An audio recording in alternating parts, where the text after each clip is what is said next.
नमस्कार। आज के इस विश्लेषण में हम देश की सबसे बड़ी रिटेल दिग्गजों में से एक टाइटन के Q4 2026 के नतीजों का गहराई से पोस्टमार्टम करने वाले हैं।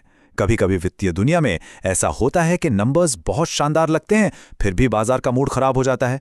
टाइटन के इन ताज़ा आंकड़ों में एक ऐसी ही दिलचस्प मिस्ट्री छुपी है। रेवेन्यू में भारी उछाल के बावजूद एक ऐसा पेंच है जिसने सबको चौंका दिया है। तो चलिए इस पूरी तस्वीर से पर्दा उठाते हैं। आइए जल्दी से देखते हैं कि आज हम किन प्रमुख बातों पर फोकस करेंगे। शुरुआत करेंगे डिविडेंड और टॉप लाइन रेवेन्यू से, फिर समझेंगे सीजनैलिटी फैक्टर को, उसके बाद बढ़ते खर्चों के पेंच को डिकोड करेंगे, मुनाफा और मार्केट के अनुमानों की तुलना करेंगे और आखिर में निकालेंगे टाइटन पर एक फाइनल निष्कर्ष। चलिए आगे बढ़ते हैं। तो शुरुआत करते हैं एक बहुत ही पॉजिटिव नोट के साथ, डिविडेंड और टॉप लाइन रेवेन्यू। सबसे पहली और बढ़िया खबर ये आई है कि कंपनी ने 15 रुपए प्रति शेयर के शानदार डिविडेंड का ऐलान किया है। ये सीधे तौर पर दिखाता है कि मैनेजमेंट अपने प्रॉफिट्स का एक हिस्सा शेयरधारकों के साथ बांटने के लिए पूरी तरह से प्रतिबद्ध है। बिना किसी शक के ये एक बहुत ही मजबूत शुरुआत है। लेकिन दरअसल जो सबसे ज्यादा ध्यान खींचने वाली बात है वो है इनका विशाल टॉप लाइन रेवेन्यू। पिछले साल इसी तिमाही में रेवेन्यू करीब 13,897 करोड़ रुपए था और इस बार ये सीधा उछलकर 20,670 करोड़ रुपए हो गया है। मतलब करीब करीब 50% का भारी भरकम जंप। टाइटन जैसी विशाल मार्केट कैप वाली कंपनी के लिए अचानक 50% की ग्रोथ दिखाना सच में एक बहुत बड़ा और शानदार सिग्नल है। ये बताता है कि ग्राउंड लेवल पर डिमांड कितनी मजबूत है। अब इसी से जुड़ा हमारा अगला अहम पॉइंट आता है सीजनैलिटी फैक्टर, यानी डेटा को देखने का सही नजरिया क्या होना चाहिए। देखिए, जब भी हम ज्वेलरी या रिटेल बिजनेस की बात करते हैं ना, तो आंकड़ों को सही कॉन्टेक्स्ट में समझना बेहद जरूरी हो जाता है। अगर कोई पिछली तिमाही यानी Q3 से इसकी तुलना करे, जहां रेवेन्यू करीब 24,915 करोड़ रुपए था, तो लगेगा कि रेवेन्यू में तो बहुत बड़ी गिरावट आ गई है। पर यह तुलना ही भ्रामक है, क्योंकि Q3 में दिवाली और शादियों का बड़ा सीजन होता है, तो बिक्री स्वाभाविक रूप से आसमान छूती है। इसीलिए ऐसे व्यवसायों के लिए हमेशा ईयर ओवर ईयर यानी साल दर साल का मैट्रिक ही सबसे सच्चा और रिलायबल होता है, और उसी आधार पर हमें वो असली 50% की ग्रोथ साफ दिखाई देती है।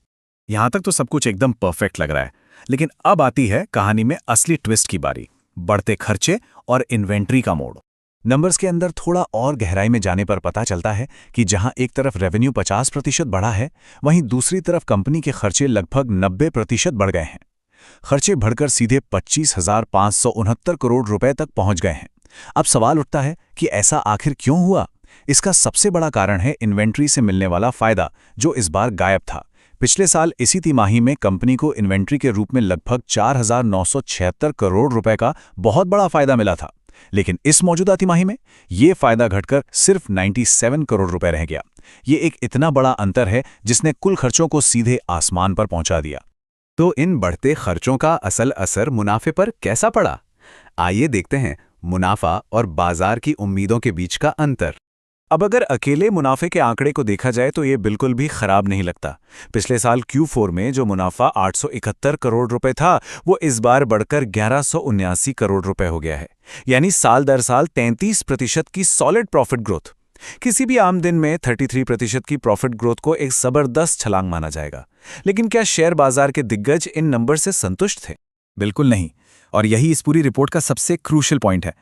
बाजार की उम्मीदों पर नजर डालें तो रेवेन्यू के मामले में मार्केट 20,500 करोड़ रुपए की उम्मीद कर रहा था और असली नतीजा 20,670 करोड़ आया। मतलब टॉप लाइन पूरी तरह से अनुमानों के अनुरूप थी। लेकिन मुनाफे का क्या? बाजार ने 1460 करोड़ रुपए के मुनाफे का अनुमान लगाया था, जबकि असल नतीजा सिर्फ 1179 करोड़ रुपए पर ही रुक गया। उन्हीं भारी भरकम इन्वेंट्री खर्चों ने मुनाफे को अनुमानों तक पहुंचने ही नहीं दिया, और यहीं बाजार को निराशा हाथ लगी। इस शॉर्टफॉल का सीधा असर ऑपरेटिंग मार्जिन पर भी दिखाई देता है।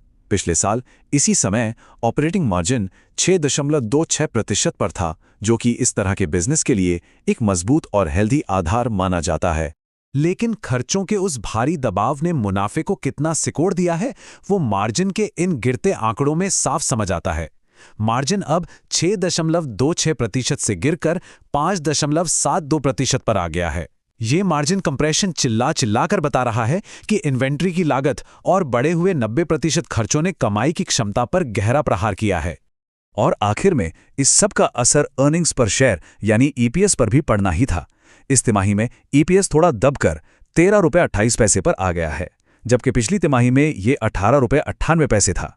ये डेटा इस बात को और पुख्ता कर देता है कि टॉप लाइन में चाहे जितनी भी चमक हो, बॉटम लाइन इस बार थोड़ी फीकी जरूर पड़ गई है। तो इन सारे नंबर्स और प्रतिशत को मिलाकर अंतिम तस्वीर क्या बनती है, चलिए देखते हैं टाइटन पर फाइनल फैसला। अगर इस पूरे विश्लेषण को समराइज किया जाए तो 3 मुख्य बातें निकलकर आती हैं। पहला, एक शानदार टॉप लाइन बूम, जहां रेवेन्यू में 50% की मैसिव ग्रोथ आई। दूसरा, एक्सपेंस का जबरदस्त दबाव, क्योंकि पिछले साल का वो बड़ा इन्वेंट्री फायदा इस बार गायब था। और तीसरा, इन सब का असर बॉटम लाइन पर, जहां मुनाफा तो बढ़ा पर बाजार के ऊंचे अनुमानों को बीट नहीं कर पाया। ये पूरी तरह से एक मिक्स्ड बैग रिपोर्ट है। अब यहां सबसे बड़ा सवाल ये उठता है, जहां रेवेन्यू उम्मीद के बिल्कुल मुताबिक है पर मुनाफे ने थोड़ी निराशा दी है, वहां व्यापक बाजार इस मिले जुले सिग्नल पर कैसे रिएक्ट करेगा? क्या उस शानदार 50% ग्रोथ का जश्न मनाया जाएगा, या फिर मुनाफे और मार्जिन की इस गिरावट को एक रेड फ्लैग की तरह देखा जाएगा? ये आगे चलकर काफी दिलचस्प होने वाला है। आज के इस गहन विश्लेषण में बस इतना ही। इस आखिरी और अहम सवाल के साथ हम आज की चर्चा यहीं समाप्त करते हैं।